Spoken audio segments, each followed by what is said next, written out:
Hello friends, তোমরা সবাই কেমন আছো?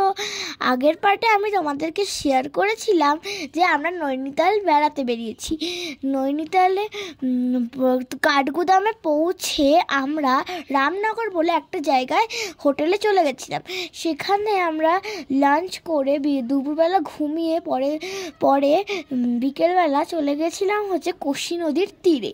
কোশি নদীর পাড়ে আমরা বসেছিলাম।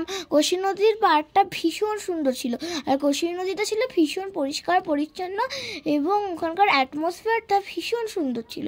ওখানে গিয়ে আমরা খেলাম আইসক্রিম, আর আমার মাম্মি পাপা আর বুবুন দাদান খেলো কফি আর প্যাটিস। তারপরের দিন সকালবেলা আমরা জিম করবেট ন্যাশনাল পার্কে চলে গেছিলাম, কিন্তু জঙ্গল সাফারি করে। কিন্তু আমরা কিচ্ছু দেখতে পাইনি, কয়েকটা ডিয়ার ছাড়া, কেন কি সেদিনকে প্রচণ্ড বৃষ্টি হয়েছিল।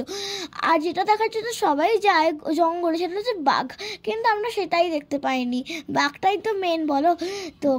কেন কি সেদিনকে প্রচণ্ড বৃষ্টি হচ্ছিল সকাল থেকে, তাই জন্য আমরা কিছু ডিয়ার ছাড়া কিছু দেখতে পাইনি। তারপরে আমরা ব্রেকফাস্ট করে বেরিয়ে পড়েছিলাম রানীক্ষেতের উদ্দেশ্যে।